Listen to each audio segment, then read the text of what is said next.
बोलो कृष्ण कृष्ण हरे हरे, बोलो कृष्ण कृष्ण हरे हरे।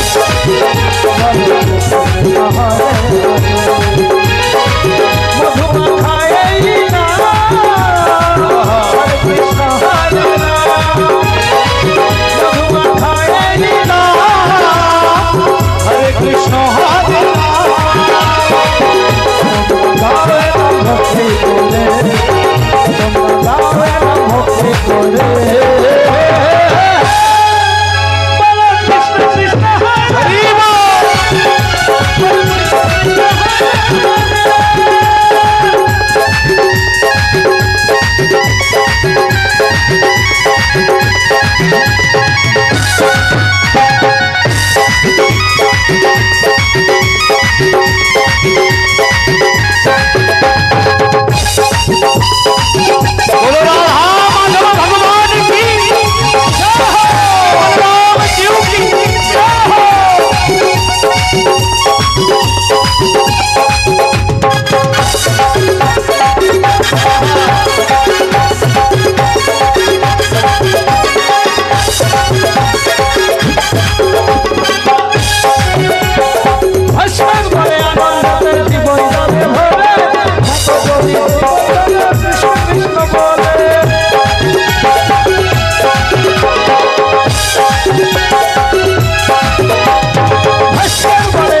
যেতে ভব পারে বলো কৃষ্ণ কৃষ্ণ হরে হরে হরি বল কৃষ্ণ কৃষ্ণ হরে হরে মধুমাখায় না হরে কৃষ্ণ হরে রাম মধুমাখায় না হরে কৃষ্ণ হরে রাম মধুমাখায় না হরে কৃষ্ণ হরে রাম গাবে ভক্তি করে গাবে ভক্তি করে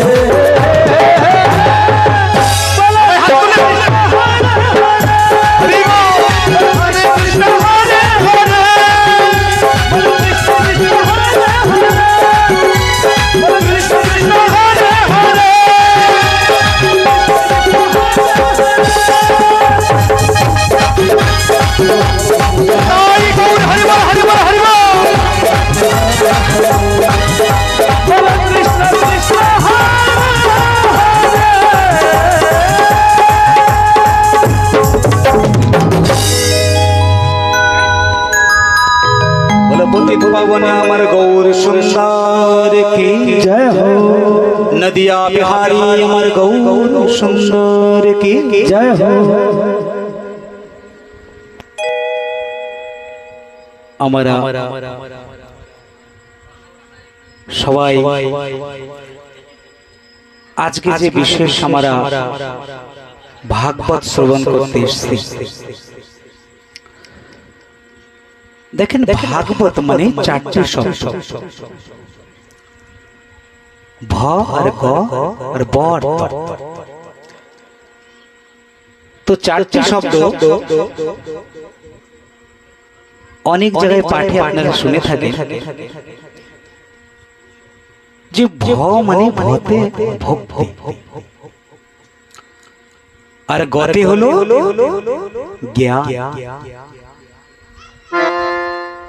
বতে কি বৈরাগ্য আর ততে হলো ত্যাগ মানে ভগবত ভাগবত আকারটা বাদ দিলে চারটে অক্ষর তাহলে ভতে হয়ে গেল ভক্তি গতে জ্ঞান বতে বৈরাগ্য ততে ত্যাগ সুখদেব মুনি বললেন ভাগবত শ্রবণ করলে হরি কথা কৃষ্ণ কথা শ্রবণ করলে কি হবে ভক্তি এবং জ্ঞান এবং বৈরাগ্য অন্তে যে কি হবে ত্যাগ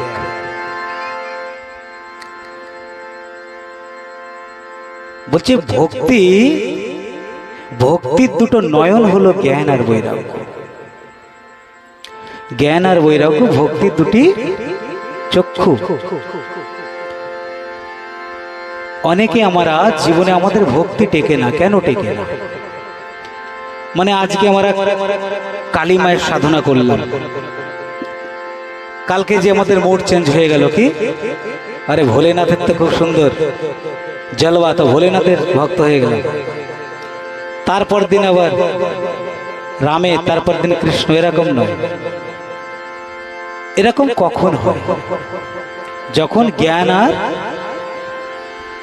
বৈরাগ্য জ্ঞান বৈরাগ্য শূন্য ভক্তি যখন হয় তখনই কিন্তু এটা আমাদের জীবনে টলমল করে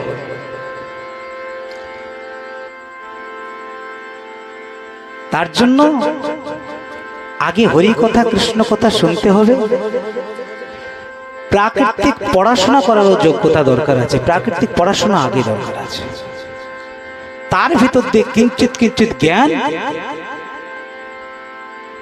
জ্ঞানের থেকে আগে আপনার জমাবে ভক্তি করতে হবে ভক্তি করতে করতে করতে করে তার ভিতরে সাধু সঙ্গ বৈষ্ণব সঙ্গ করতে করতে জ্ঞান হবে তারপরে একটু বৈরাগ্য আসবে তারপরে লাস্টে যে আপনার ত্যাগ হয়ে যাবে আর শাস্ত্রতে কি ত্যাগ করতে বললেন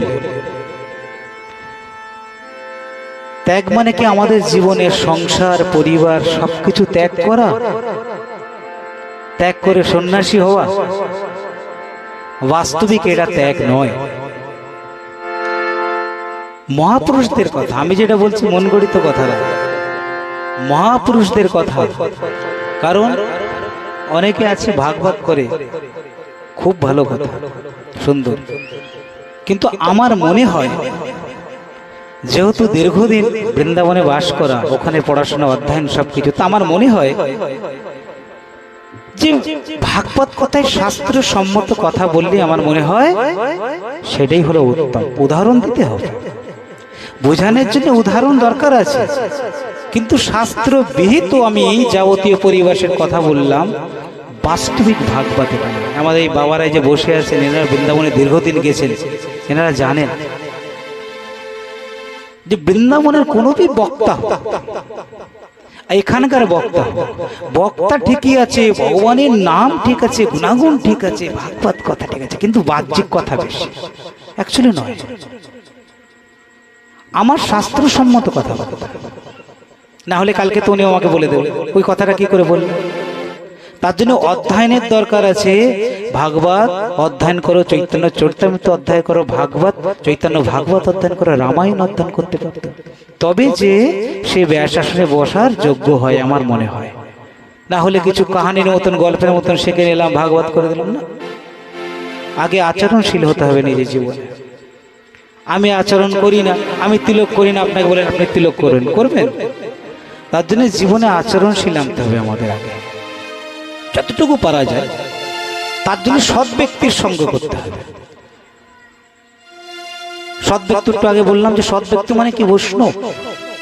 বৈষ্ণব তো অবশ্যই, কিন্তু যে সৎ আচরণ করে, বললাম যে বিনা তিলক মালা তো একটা সৎ ব্যক্তি বৈষ্ণব হতে পারে। তারও সঙ্গত করলে সে কিন্তু যদি সঠিক আপনাকে উপদেশ দেয়, সঠিক মার্গে চলার আপনার প্রশস্ত করে, সেও একদিন বৈষ্ণব, তাই তো? আপনাকে সঠিক মার্গ দেখাচ্ছে তো সে। তার জন্য আমাদের জীবনে শুধু এটা করলে হবে না, আমাদের শুদ্ধতা দরকার আছে। ঈশ্বরের ভগবানের ভোগ লাগানে প্রসাদ পাবা, এবং শুদ্ধতা, নিজের সুন্দর বস্ত্র পরে স্নান দান করে ভগবানকে সেবা করে, এটা নিজের মন ভালো লাগে না, শুদ্ধতার দরকার আছে। যাই হোক, ত্যাগের শব্দের অর্থ বললেন মহাপুরুষরা যে আমাদের ভিতরের খারাপ গুণগুলোকে ত্যাগ করতে হবে। খারাপ গুণও বলা যায়, খারাপ দোষগুলোকে ত্যাগ করতে হবে। আর সেই খারাপ দোষ একমাত্রই সম্ভব সৎপুরুষের সঙ্গত করতে হবে। একটা ব্যক্তি যখন দেখছেন আপনি এই কথাটা শুনলে আমার যে আগে আমার জীবনে নাশ হতে পারে, একটা আছে বিনাশ, একটা আছে নাশ। নাশ তো তাও কিছুটা রক্ষা, কিন্তু বিনাশ মানে একদম গাছের পুরো জড়ের থেকে উঠে যাওয়া। তার জন্য মাতা পিতার আজ্ঞা পালন করতে হবে, গুরুর আজ্ঞা পালন করতে হবে। মাতা পিতাই তো সর্বজ্ঞের গুরু। সেই মাতা পিতা দেখিয়ে দিল কি আধ্যাত্মিক জগতে যাওয়ার জন্য গুরুর হাত ধরাই দিল, যে আমাদের যতটুকু আছে আমরা দিয়েছি, বাকি তোমাকে হাত ধরাই দিলাম একজনকে, ইনার হাত ধরে তুমি সৎ রাস্তায় ভগবানের দিকে তুমি সেই পথ অবলম্বন করো। তার জন্য গুরু भी ওরকম হতে হবে। হিন্দিতে একটা কথা বলে, পানি পিও ছান কে और গুরু করো জান। তার জন্য গুরু যদি করতে হয় তো গুরুকেও শিষ্যকে একটু বাজিয়ে দেখে নিতে হয় কি এই মেটে কলসটা সঠিক পাকা কি কাঁচা। তার জন্য গুরু সবাই হওয়ার যোগ্য নয়। সুন্দর আমাদের সুন্দর জীবনের চেহারা হয়ে গেল, সুন্দর আপেলের মতন সুন্দর একটু দেখতে ভালো, গুরু নয়। তার যোগ্যতা আছে কি যে আমার সৎ রাস্তা নিয়ে যাওয়ার, আমি অসৎ রাস্তায় গেলে আমার চুল ধরে টেনে এসে সৎ রাস্তায় আনার, সেরকম গুরু পাওয়ারফুল হতে হবে। তার জন্য গুরু সবাইকে নয়। যাকে দেখে আপনার মনে হবে না সঠিক আমার যোগ্য, আপনি পরীক্ষা করুন, অপেক্ষা করুন, 1 বছর 2 বছর 5 বছর অপেক্ষা করুন না, কি আছে। তারপরে যে মা বাবার ধারে আজ্ঞানীর মা বাবা যদি বলে না সঠিক, এনার ধারে আশ্রিত হওয়া তোমার যোগ্য, যদি মা বাবা থাকে, না হলে বড় ভাই পিতৃ সমতুল্য, না হলে বড় দিদি, তাদের আজ্ঞা নিয়ে তুমি গুরুর হাত ধরো। যাই হোক, তো ত্যাগ মানে আমাদের জীবনে হলো অসৎ কর্মকে আমাদের জীবনে ত্যাগ করতে হবে। এদিকে সুখদেব মুনি আমরা ভাগবতে সবসময় বলে থাকি যে রাজা পরীক্ষিত সুখদেব মহারাজের ধারে জিজ্ঞেস করলেন কিন্তু আমরা কোনো সময় ভেবেছি যে সুখদেব মহারাজকে, রাজা পরীক্ষিতকে, রাজা পরীক্ষিতে যে অভিশাপ লেগেছিল, শ্রাপ লেগেছিল কি তুমি 7 দিনের ভিতরে তক্ষক নাগে তোমাকে দংশন করে তুমি মৃত্যুবরণ করবে, সেইটা ভগবানের একটা খেলা ছিল আমাদের এই জীব জগতের বোঝানোর জন্য।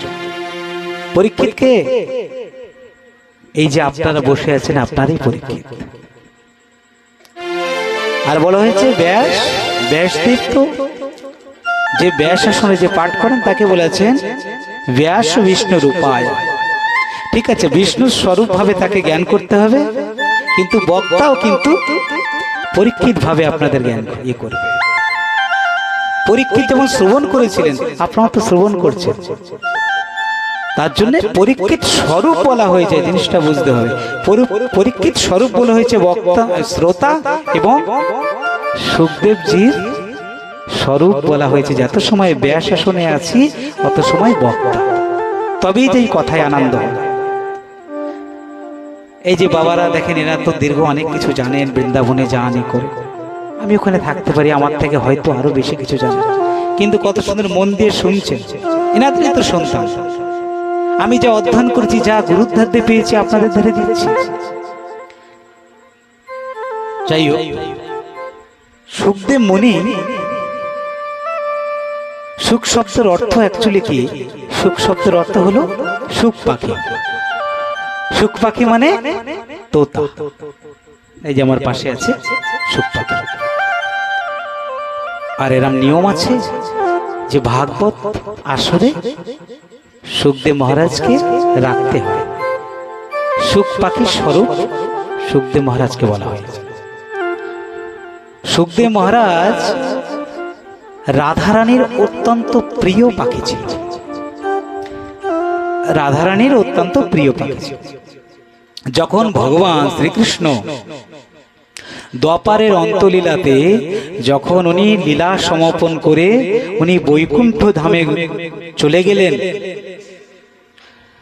তখন রাধারানী দেখলেন কি যার বিরহে আমি এখানে থাকবো, ব্রজধামে সে তো বৈকুণ্ঠে চলে গেছে, তাহলে আমিও আমার প্রভুর কাছে চলে যাব। তখন এই সুখ পাখি রাধারানীর অত্যন্ত প্রিয় ছিল। আর রাধারানীর কোন সময় হাতে বসতো, কোন সময় কাঁধে বসতো, দেখবেন অনেক চিত্রতে, অনেক ফটোতে, বাবা অনেক ফটোতে দেখা যায় কি চিত্রতে কাঁধে বসে আছে রাধারানীর, দেখুন খেয়াল করে, আর হাতে বসে আছে তোতা পাখি, সুখ পাখি। তো তখন সুখ পাখি বললেন যে হে প্রিয়াতমা, তুমি তো চলে যাবে, কিন্তু আমার কি হবে? আমি তো তোমাকে ছাড়া কি করে থাকবো? তখন রাধারানী আদেশ করলেন কি তোমাকে আদেশ করলাম যে তুমি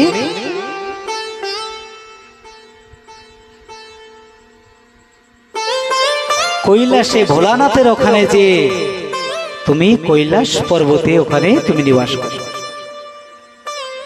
তদ্রূপ সুখ পাখি সেই আদেশ পেয়ে সোজা যে কৈলাসে, যেখানে শিব পার্বতী যেখানে সিংহাসনে বসে যেখানে কথন প্রকথন করতেন, তার পিছনে যে ঠিক একটা সুন্দর গাছে সুখ পাখি বসে গেল। আর এদিকে মাতা পার্বতী কিন্তু ভোলানাথকে বারবার বিরক্ত করছে। কি বলে বিরক্ত করছে? কি হে ভোলে ভান্ডারী, হে নাথ, তুমি আমাকে কৃপা করে একটু অমর কথা শ্রবণ করো। এবার অমর কথার অধিকারী তো সবাই নয়। তখনের সময় অমর কথা, এখন তো দূরের কথা, তখনে সত্য ত্রেতা দ্বাপারের অন্তলীলাতে অমর কথা বি কোনো দেবতা কারো অত দুর্লভ ছিল না, অতীব দুর্লভ। সবার জন্য অমর কথা, কারণ অমর কথা হলে তো অমরত্ব লাভ করবে। আর অমর তো সবাই নয়, 4 যুগ অমর, শুধু 4 জনের বর আছে। 4 জন বর প্রাপ্ত পেয়েছেন 4 যুগ অমর। কে কে? অনেকে জানে থাকে, কৃপাচার্য, মহাভারতে যে কৃপাচার্য ছিলেন উনি কিন্তু 4 যুগ অমর, এখনো উনি আছেন কোনো না কোনো বেশে, কোনো না কোনো জঙ্গলে। আর কে ছিলেন? দ্রোণাচার্য পুত্র অশ্বত্থামা। এখনো অনেক সাধুরা বলেন যে অশ্বত্থামাও কোনো না কোনো জঙ্গলে বসে কিন্তু এই কলিযুগতে উনি তপস্যা করছে, কোনো না কোনো রূপে, কোনো না কোনো আকারে। কৃপাচার্য, অশ্বত্থামা আর আপনার হলো হনুমান। হনুমানজিও চতুর্থ অমর। আর একজনকে রাবণের ভাই বিভীষণ। বিভীষণের কিন্তু ভগবান রামচন্দ্র কিন্তু বর দিয়েছিলেন তুমি চতুর্যুগ তুমি অমর থাকবে। তার জন্য অমর কথা উনি শোনাতেন চাচ্ছিলেন না। আর পার্বতী বলছে না না শোনাও না, একটু শোনাও। অ্যাকচুয়ালি আমাদের প্রত্যেক দিদিরা কিন্তু মায়েরা অনেক সময় যদি একটা কথার পিছনে যদি পড়ে যায়, সবাই না অনেকে আছে, তো সেই কাজটা না হওয়া পর্যন্ত তাদের কোনো মনে কোনো শান্তি পায় না। একটা জিনিস ঘরে নিয়ে আসতে হবে, ঠিক আছে বাড়ির অর্থ সমস্যা থাকতে পারে, কিন্তু অনেকে আছে, অনেকে বোঝে 80% বোঝে, হয়তো 20% বোঝে না, কি 90% বোঝে, 10% বোঝে না। চলো এই জিনিসটা লাগবে তো লাগবেই, কালকে আনতে হবে তো আনতেই হবে। তো যাই হোক, তদ্রূপ ভোলানাথের পিছনে লেগে গেলেন কে? মাতা পার্বতী দেবী। আমাকে অমর কথা শোনাতে হবে। কিন্তু ভোলেনাথ বললেন আমি অমর কথা শোনাবো, কিন্তু আমার আবার শর্ত আছে। কি শর্ত? অমর কথা আমি শ্রবণ করাবো, কিন্তু তোমাকে ঘুমাতে হবে না, তোমাকে সায় দিয়ে যেতে হবে। যেমন আমরা ছোটবেলায় ঠাকুমা, দাদু, দিদিমাদের মুখ দিয়ে গল্প শুনতাম আর হাঁ হাঁ করতে থাকতাম। যত সময় করতাম অত সময় জানতো যে জেগে আছে, আর যখনই বন্ধ হয়ে যেত তখন মনে হতো কি ঘুমিয়ে পড়ে। তো তদ্রূপ উনি এক ধ্যানে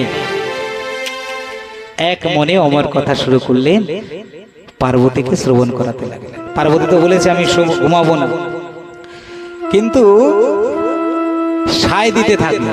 সায় দিতে দিতে অনেক সময় হওয়ার পরে পার্বতী মায়ের কিন্তু নিদ্রা এসে গেল। আর নিদ্রা দেবী কিন্তু আমাদের কুলির জীব তো আমরা, তার জন্য নিদ্রা দেবী কিন্তু সবাইকে যে কোনো সময় অ্যাটাক করতে পারে, মানে যে কোনো সময় কিন্তু আমাদের এসে বিঘ্ন করতে পারে। তার জন্য বলো রাধে রাধে। अरे थोड़ा जोर से तो बोलो राधे राधे। 11 নম্বরে যেন আওয়াজ পৌঁছায় রাধার নাম। বলো রাধা রানী কি जय हो, জগন্নাথ বলদেব সুভদ্রা চৌকি जय हो। যখন হা হা করতে থাকলো আর মাঝখানে বন্ধ হয়ে গেল, তখন কিন্তু হাতে জবাব দিচ্ছিল কে? শুক পাখি। উনি পিছনে বসেছিল, তখন উনি যত কথা চলছে অমর কথা বলছেন ভোলেনাথ, বলো ভোলা ভান্ডারী কি, তখন কিন্তু শুক পাখি হা মিলাচ্ছিল, হা হা হা। আর ভোলেনাথ তো কি বৈষ্ণবের শিরোমণি, যে বৈষ্ণবের শিরোমণি সে ভগবানের কথা বলবে আর এরকম ভাবে বলবে, সে তো এক ধ্যানে এক জ্ঞানে একদম সেই জায়গাতে পৌঁছিয়ে কথা বলছে, মানে তার মন প্রাণ বিগলিত ভাবে কথা হচ্ছে। তো ওই শুক পাখি কিন্তু সায় দিতে শুরু করলেন। সায় দিতে দিতে হঠাৎ ভোলেনাথ দেখলেন কি ব্যাপারটা কি, সায় যে দিচ্ছে কিন্তু তাতে কোনো জোর নাই, পাওয়ারফুল নাই। যেরকম প্রথমে আপনারা জয় দিয়েছেন একটু পাওয়ার কম, লাস্টে যেটা দিলেন পুরো 11 নম্বর আমাদের ভক্তরা কিন্তু ওখানেও শুনতে পেয়েছে কি ভাগবত কথা হচ্ছে বর্ষা বৃষ্টির ভিতরেও। যাই হোক, জগন্নাথ দেবের অনেক কৃপা। বারবার কেন বলছি এটা, যে অনেক কৃপা, কি এত সুন্দর দেখেন, কোনো বর্ষা নাই ই নেই, ভক্ত অল্প হোক। ঋষভদেবজি নিজের 100 পুত্র ছিল, কথা আসবে এরপরে আমি বলবো। ঋষভদেবের 100 পুত্র ছিল, উনি কিন্তু কাউকে কোনো ব্যানার টানান নাই, কিন্তু কোনো প্রচার করেন নাই। উনি শুধু বলেছিল, হে পুত্রগণ, তোমরা সামনে বসবে আর আমি কথা করব, আমি উপদেশ করব। তার জন্য শ্রোতা কম হোক, কিন্তু শ্রোতা শোনার হোক। সে শ্রবণ করবেন, মনন করবেন, শুধু শ্রবণ করলে হবে না। প্রত্যেক বক্তার একটাই তার উদ্দেশ্য এবং তার জীবন সার্থক একটা জিনিসে, যেই 7 দিন কিংবা 3য় দিবস পর্যন্ত কথায় যদি আপনারা একটা কথা জীবনে নিতে পারেন,